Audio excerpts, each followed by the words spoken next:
Friday Night Racing on Off the Ball. Brought to you by Horse Racing Ireland. Love every racing moment. Visit hri.ie. All right, you're welcome along to Friday Night Racing. Nathan and Johnny with you again this week, and we have a very special guest. Ger Lyons, this day last week, was celebrating a first classic victory. Here's how it happened. Here with a sweeping run is Lope Fernande and Sinawan in between horses. Angled out is Siskin. Then Armory as they race to the final furlong. Lope Fernande hits the front, but here comes Siskin on the near side. After them is Sinawan racing up towards the finish, and it's Ger Lyons' push button Siskin who's drawing away to land the first ever classic for Colin Keane and Ger Lyons. Vatican City is second, then Armory, Lope Fernande and Fiscal Rules. Yeah, there is Siskin romping home with the Tattersalls Irish 2,000 guineas at the Curragh last Friday evening. Now, obviously, with social distancing, there weren't the usual packed crowds at the Curragh. There's a limit on who can attend race courses, so a lot of interested parties having to watch from home. We talked to Jessica Harrington last week, who was having to watch her horse from home. Not least, though, the family of jockey Colin Keane, his first classic as well. These were the scenes in the Keane household as Colin raced towards the finishing post.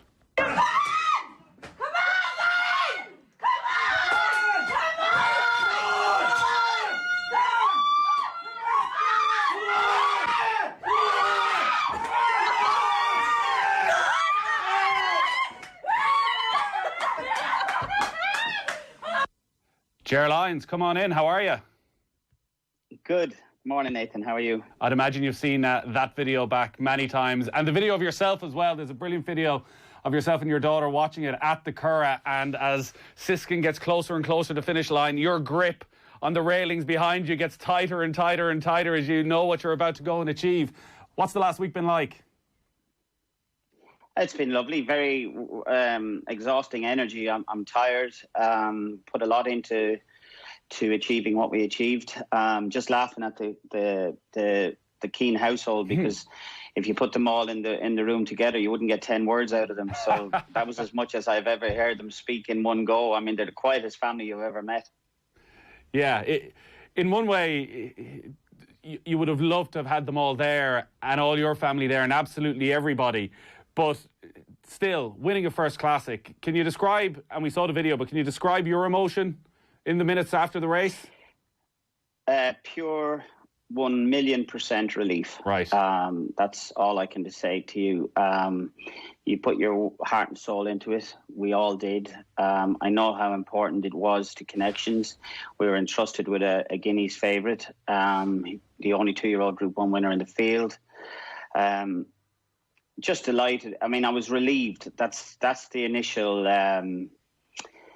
reaction, the initial feelings I had, and then pure pride for the last week. I mean, the penny dropped. It sunk in straight away because we're 30 years doing this, so I know how hard it is to do it. It's the first time we've been given the opportunity to with the real deal, and we kicked the bar. We put the ball in the back of the net, which that means a lot, because Aidan makes it look easy, and believe me, until you try and do it, it's not as easy as it looks.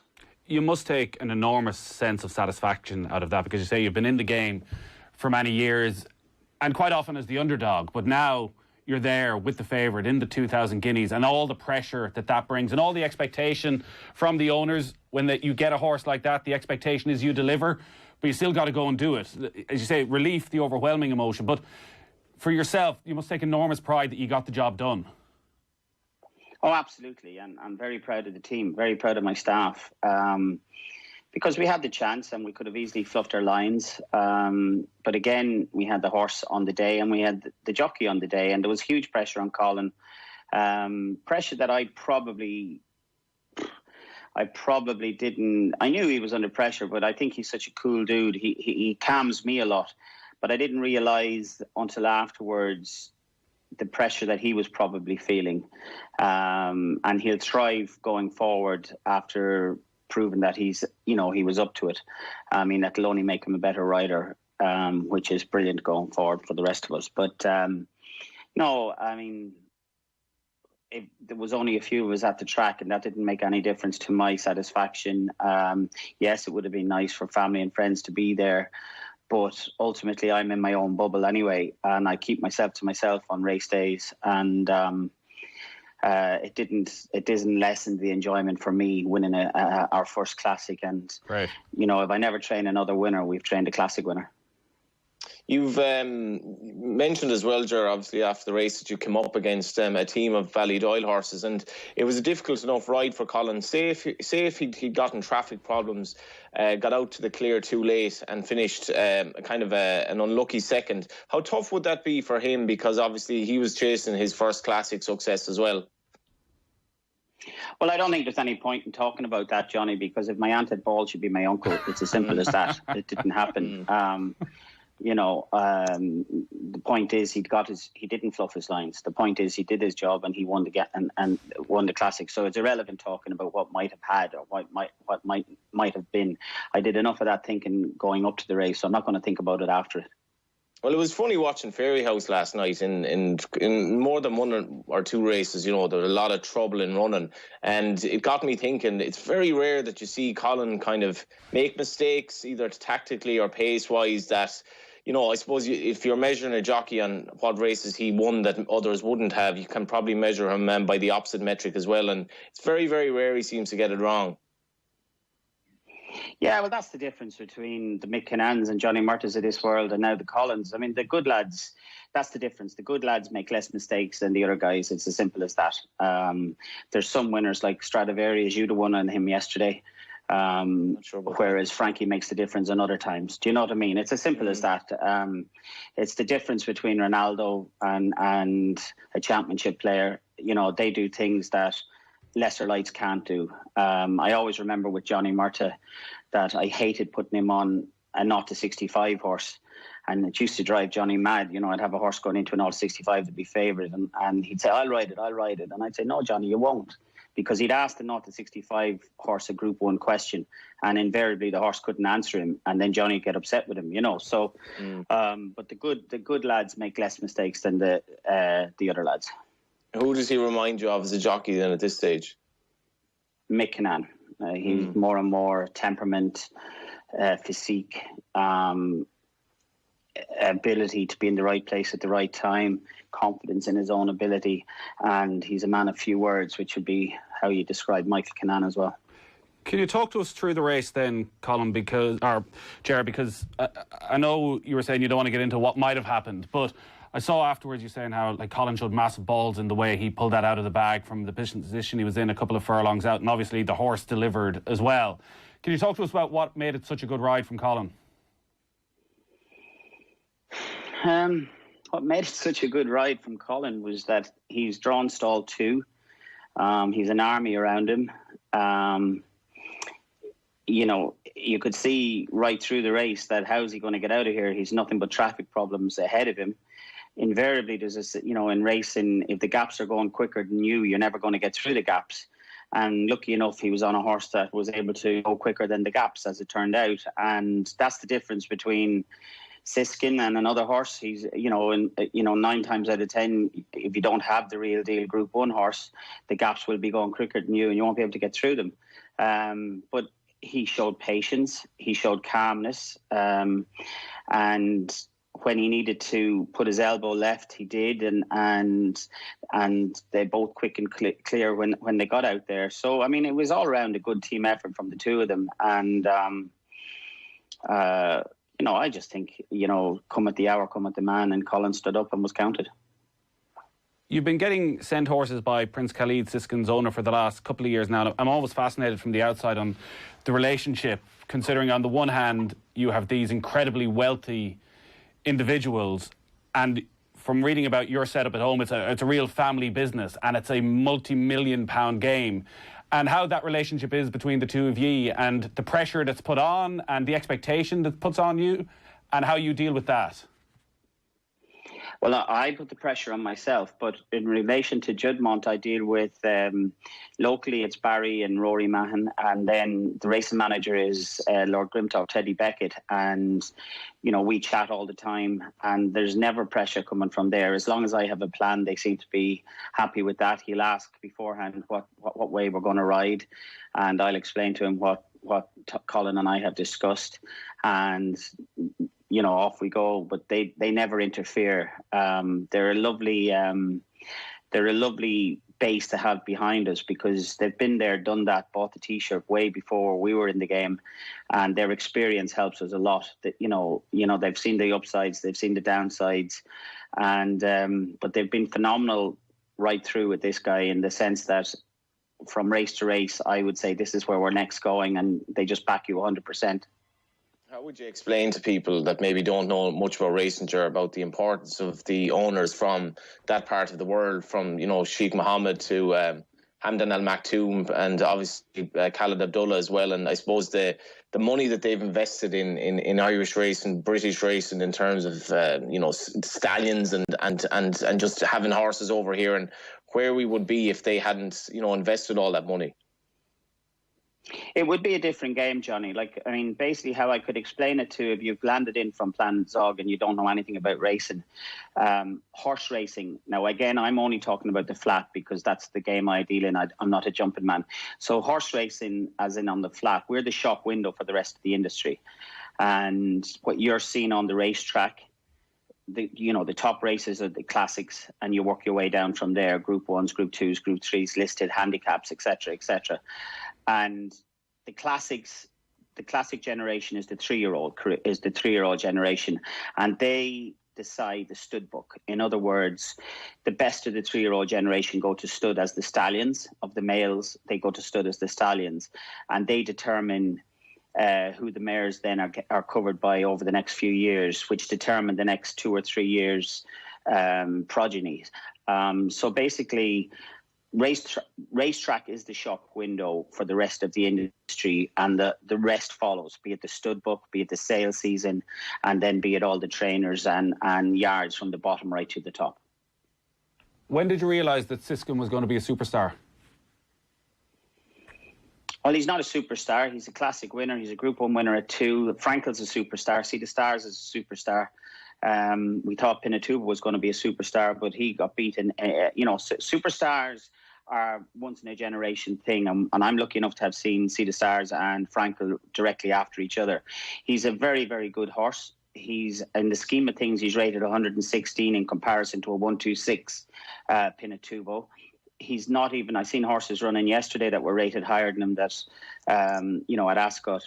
So he's a very, very good horse. He's done everything we're asking of him, but he's not a superstar.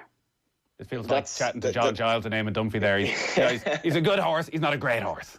Ger, you can see Ger's point is fair enough there, Ger, but he's also unbeaten. So there's a slight possibility here that this horse hasn't actually shown his full worth yet, isn't there? Well, listen, he's unbeaten, so he can only beat what's in front of him. I suppose who he comes up against, we'll see the St. James's Palace tomorrow at Ascot, and then we'll see what turns up in Sussex. So the end of the year will, where he stands in the scheme of things at the end of the year will be fantastic, and it'll be very interesting. But, he's one of the better milers around. He's won a Guineas. I won't have it that it was a bad Guineas, because I've been, you try and win it. I'd love to be in these bad Guineas when they turn around. You try and win the Guineas. It didn't feel like a bad Guineas to me. He has done everything we've asked of him to this point, bar the blot in Newmarket. And we go on to the Sussex now, and we'll see. But at the end of the year, we'll see where he lies. But at the moment, I wouldn't swap him for any of the 3-year-olds I've seen. Winning a classic as well changes the way you're viewed. I don't know how much within the industry, but certainly with outside the industry. And it's live on television, all of Ireland, and there's a huge watching audience. And Mary Louise from your yard was in touch, going through some of the correspondence you've got. I don't know how often you would have got this sort of stuff. And previously, you had one card simply addressed to Ger Lyons, racehorse trainer Mead. Such is your fame now, it's still got to you. Such is my fame. I tell you, Nathan, and I mean, I don't mean this glibly, it is humbling, the messages received. It's just fantastic that it touched with normal race fans, and the messages received are just phenomenal.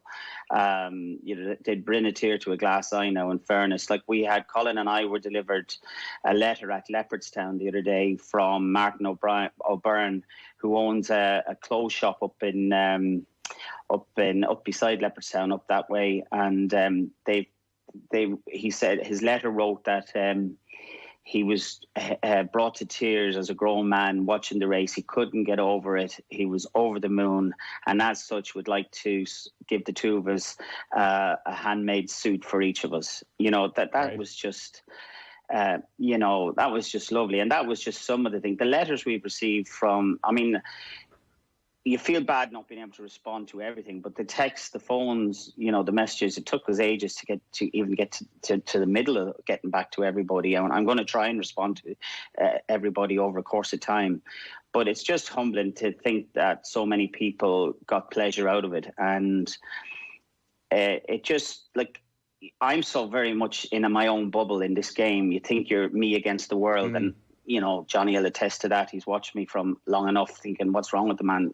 But you don't think anybody is paying any heed to you. And then this happens, and it's mind-blowing. And in fairness, I'd say it's more down to the unbelievable success of Aidan, that he's a victim of his own success, in the sense that it's nearly an anything but united sort of a feeling. And the world came around to support us, as opposed to poor old Aidan, who's the Man United or the Man City of what we do.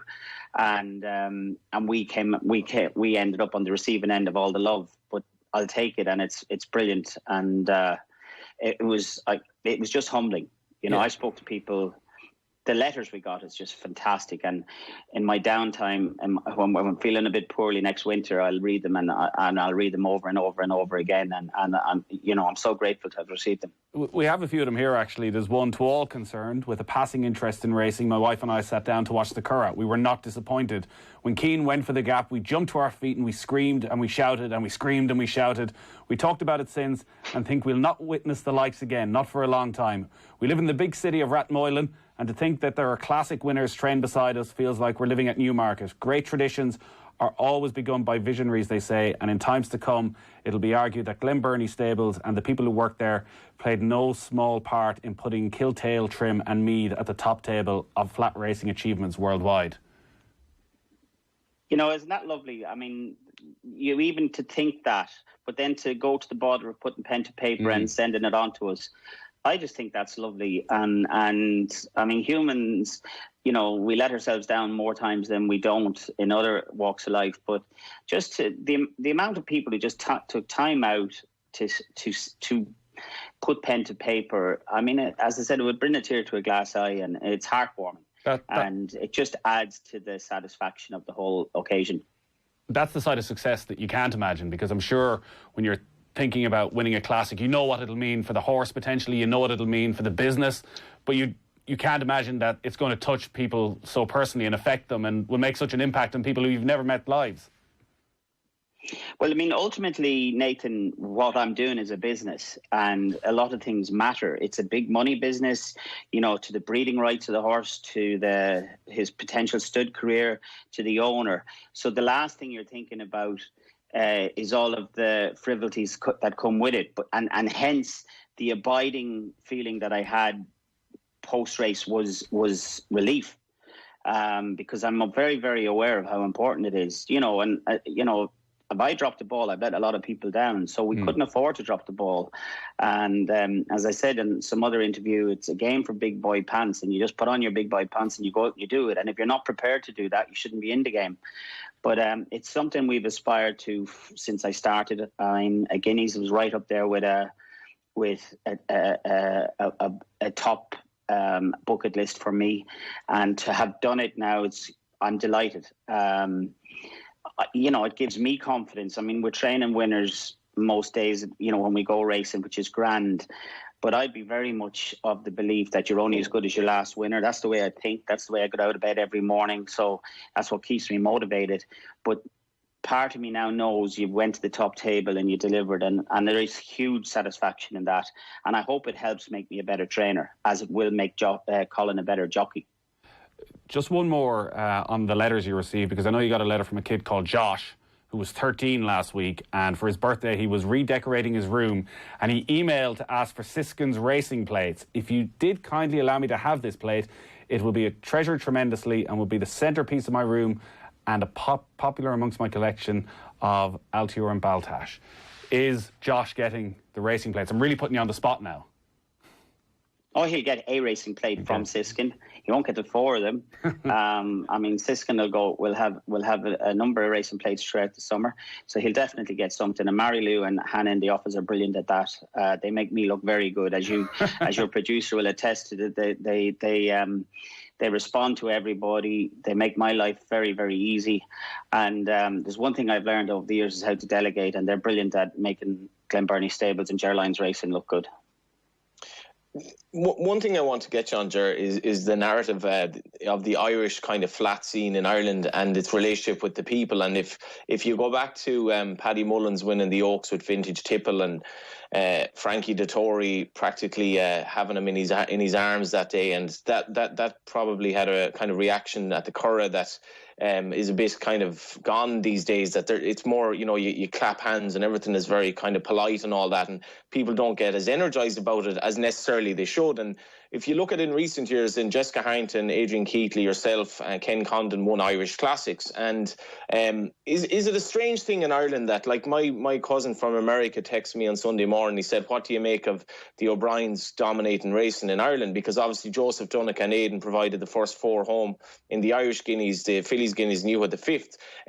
We seem to have a complacency, have we, in this country, because it's almost like we like the story of the underdog, and Ireland has this history of kind of, tragedy and being the underdog and so forth. But has it actually dawned on people how good we are at racing in this country, and how unbelievably talented our top trainers are, from Aidan O'Brien down, and how we really don't give ourselves enough credit, and we don't actually get enough credit from without racing, how well we have achieved in a small country to be a world leader?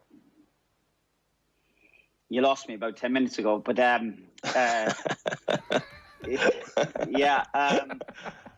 Your honesty is so endearing, Ger. In the game, we know what the people are doing. I'd love to turn around, Johnny, and blame the media. It's, and say it's the media's fault. We're not this or we're not that. It's probably our own doing, because I think I said it to you yesterday. I think we come across a little bit entitled at times in the flat game,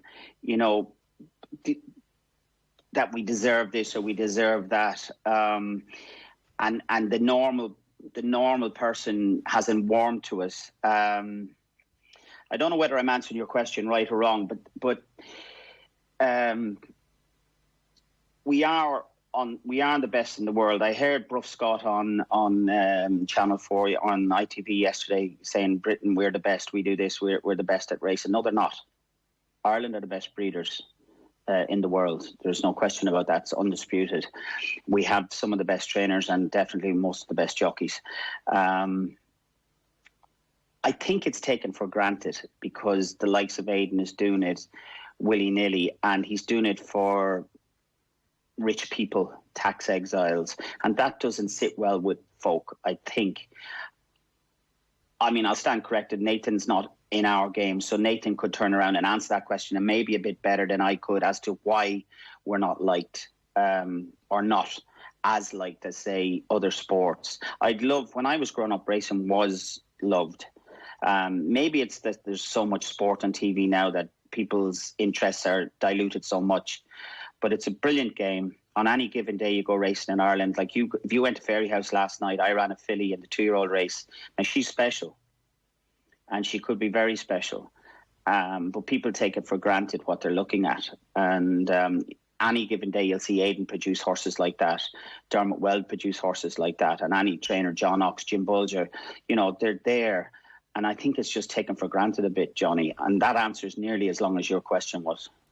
Nearly, yeah. I suppose what frustrates me a bit is that, you know, people will begrudge Donnacha O'Brien because he's already running horses for Coolmore, and they'll begrudge Joseph O'Brien because of, you know, what they would perceive as he's gotten handed down to him because of his dad. Aidan, his father, came from no more than I or you came from, and has worked himself through real sheer talent, hard work and humility to be the best trainer in the world. And now his sons have already achieved ridiculous things at a young age.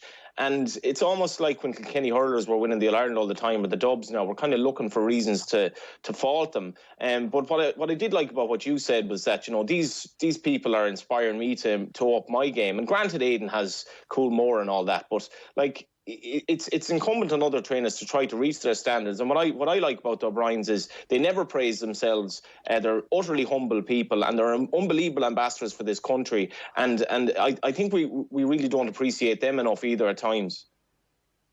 Yeah, I don't know who's begrudging. I mean, I'm certainly not begrudging. I mean, what Aidan and Anne-Marie have done with their kids is to behold. I mean, rearing kids is hard at the best of times, but he's made Joseph a champion jockey. He's made Donnacha a champion jockey. All the girls have ridden winners. They're phenomenally dedicated to the sport, and they're lovely people to meet. I mean, I have great time for Joseph, and I certainly don't begrudge the fact that he's training all the winners he's training. He wouldn't be training them winners. I don't care how many good horses he gets. If he didn't dedicate himself the way the rest of us do, he wouldn't be training them winners. Have no doubt about that. And Donnacha has stepped in from being a jockey who's never eaten for I don't know how many years, to without taking a year out, as kids of his age are doing. You speak to most kids of his age, what are you doing now? I'm taking a year out. These guys don't know what a year out is, and he's straight into our job, which is 24/7 hard work. And he was second in a Guineas the other day. Why would you begrudge him that? I mean, if he was a normal person, he'd take a year out and go traveling the world, or an ordinary kid of the same age. And I have the utmost respect for what they're doing. And all it does for me is it's stable 1, stable 2, stable 3. It's just multiplied Aidan by 3. And now I've took my game again to stay with them at the very least. And that's the way the job is. I mean, the higher the standard, the better you are. And if at the end of my career, however many winners I've trained, I can guarantee you they're because of the standards that the likes of Aidan set. It is interesting what you're talking about there, and the general attitude towards racing, and flat in particular. And I guess from the outside, you would look at Aidan O'Brien and Sons, and if they had won, and that army, one of that army last Friday night had won the Guineas, it would sort of be wallpaper. I think people would move on quickly and go, all right, Aidan O'Brien, another classic, on we move. But there's still that love there for the underdog. I think you touched on it, like the amount of letters, the amount of goodwill towards you. And unfortunately, that's the difficulty, I guess, that they have in flat, in that there's always going to be the 1 or 2 stables that are absolutely dominant. We'll have some brilliant storylines, but by and large, an Aidan O'Brien success doesn't stop anybody in their tracks, doesn't get anybody outside of racing talking, and there's probably not much we can do about that. No, I don't think there is, Nathan, and I think that's just life. It's no disrespect to Aidan. In fact, I'd say it's a compliment to Aidan to what he's done, and that's just life. I mean, how many sporting events have we watched, the three of us, and we shout for the underdog? Do you know what I mean? You'd see Tiger Woods in the golf, and you'd see some unknown coming up, and you'd be shouting for the unknown because Tiger's won everything else. That's just life. That's just human nature. People build you up to tear you down. But I don't think there's any animosity towards it. I just think it was anybody but United, and it just so happened that I was the anybody against United on the given day, and thankfully it fell my way. You know, to be somebody else next week. It was Jesse last year. Does it ever affect you, Ger? Does it ever affect your thinking in that, like, you were going up against this behemoth of, like, in terms of resources, we just can't compete with what these guys have? Does it ever get you down? Absolutely not. Johnny will tell you, he's been watching me for the last, I don't know how many years in the game. I stick my chest out, chin out, and come on, I'll take you on. I have no problem. Mick Lyons is a full-back in Meath, but take them on. I have no problem. If you thought that way, you'd go away and work for somebody else. You know, it's the feeling that I can beat them. That's what gets you up in the morning. You know, at the end of the day, it's a horse race. And if I have the best horse and I can do the job, I'll win. ultimately Aidan has most of the best horses, but we've proven that, like Judmont isn't a small outfit. I've got one of the biggest outfits in the world backing me now. So it's nice that I can line out on the same pitch as him. And that's what makes it worthwhile, because this is no more than your job. This is a very, very tough job. Professional sport is a very, very tough industry to live in, to work in. But it's like everything else. You only get out of it what you put in. And that's why I have so much, and I'm not blowing wind, I have so much respect and admiration for what the O'Briens as a family have done. And anybody who begrudges that is just, they're just wrong. It's just mean-minded. You think about it. If you're a father and a mother, and you've got, say, 2 kids, and you bring them through to be professional jockeys, they're 6 foot tall each, to be not jump jockeys, professional flat jockeys. Think of the dedication that takes, and think of, from the father and the mother to the feeding to put into them guys to help. I know they were riding the best horses, but there's been plenty of guys who throw their legs across horses and make an arse of it. So these lads got on the best horses, but delivered the same way as I had Siskin, and we delivered. And that's what you have to take into account. Just not everybody would have won on them horses, and not everybody would have won on them horses by not eating. Them guys were doing a man's work as boys, and they weren't filling themselves with food. So think about it, what they've achieved. And I have just nothing but respect for them. Yeah, they're incredibly impressive, the 2 lads. Every time we have them on the show, you can't but come away thinking what they've done, and the pressure and the O'Brien name, and having to deal with all that side of it as well. We're on Friday Night Racing. Ger Lyons is with us. Friday Night Racing brought to you by Horse Racing Ireland. Just want to say that the Tote Irish Injured Jockeys Fund now stands at €1,340 after another €100 donation. French racing has returned to the Tote.com this week, and Saturday sees 2 flat racing cards taking place and a jumps meeting. You can find racing from France and around the world every day on the Tote.com. We've a new hot young thing when it comes to tipping now on Off the Ball. Tom Malone is nailing it at Ascot, a 33-1 winner, Johnny Ward. So I don't really know why you're here anymore, but you've got one last chance, I guess. I've been asking myself why I'm here for a long time, Nathan, to be honest. But I'm going to go with the horse, the Big Price tomorrow, trained by Joseph Speaking Colours. He's running in the big sprint at Royal Ascot, the Diamond Jubilee, and there would be, his chance is definitely going to be a little bit hinging on the ground. It's amazing considering the effective drought we've had over 2 to 3 months that Ascot has actually turned soft. And he would prefer if it stayed that way, Speaking Colours. But I think around 33-1 against Skeptical, which is, by the way, Skeptical is whatever about Ger Lyons being rags to riches, Skeptical is absolutely ridiculous in terms of what he's done to be favoured for the big sprint tomorrow, having cost less than $3,000 last year. It's an unbelievable story, but the ground to be concerned for Skeptical, and Speaking Colours, I think, is well worth an each way bet. He ran very well in the race last year. Not a great deal of depth to it. One of the things I should say about Ger, Nathan, before we do wrap up, Ger would be always a good man for a quote, and it's very rare that you wouldn't get some value out of what he said.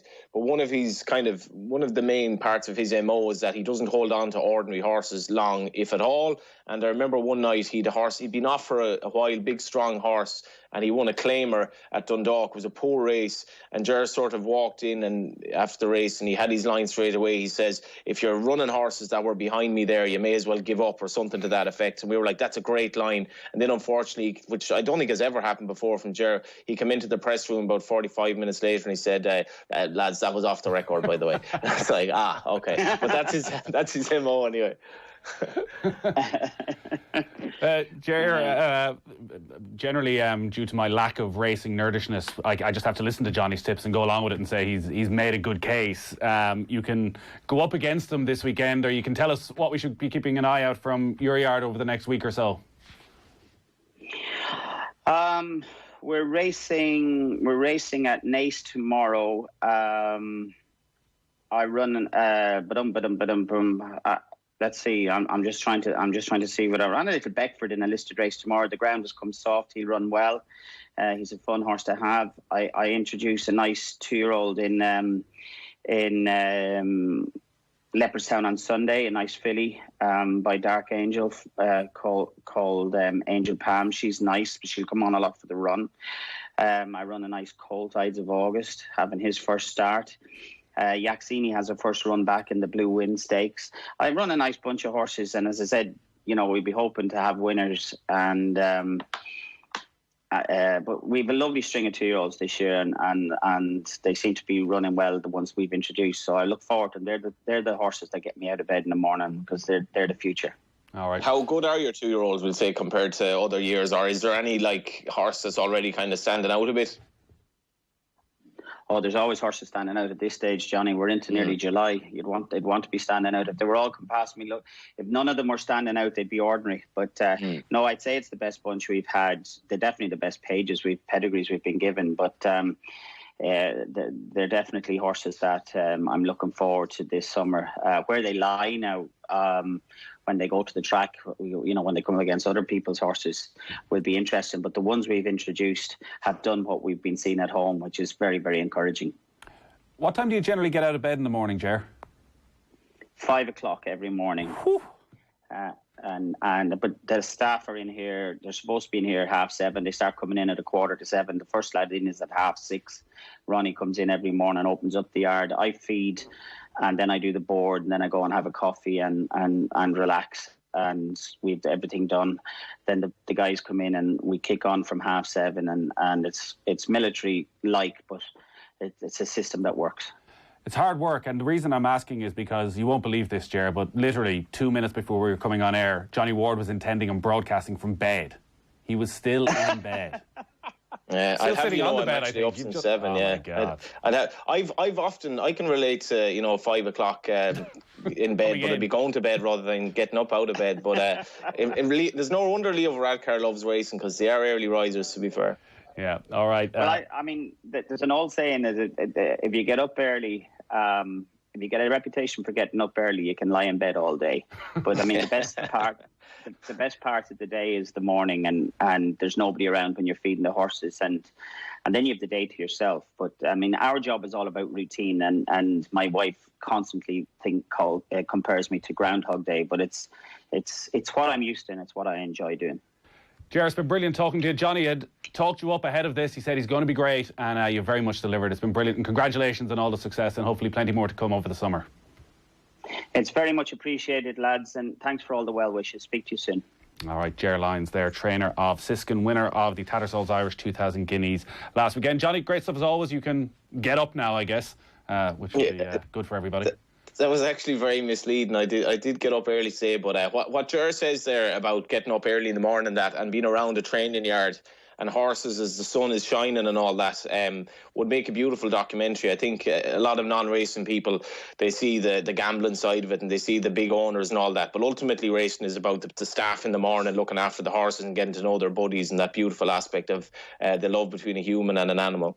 Well, go get up early next week, Johnny, and go do it. A little task for you for the summer. Absolutely. All right, good stuff. Johnny Ward, as always, with us on Friday Night Racing here on Off the Ball, brought to you by Horse Racing Ireland. Love every racing moment. Visit hri.ie. Friday Night Racing on Off the Ball. And they're off. Brought to you by Horse Racing Ireland. Love every racing moment. Visit hri.ie.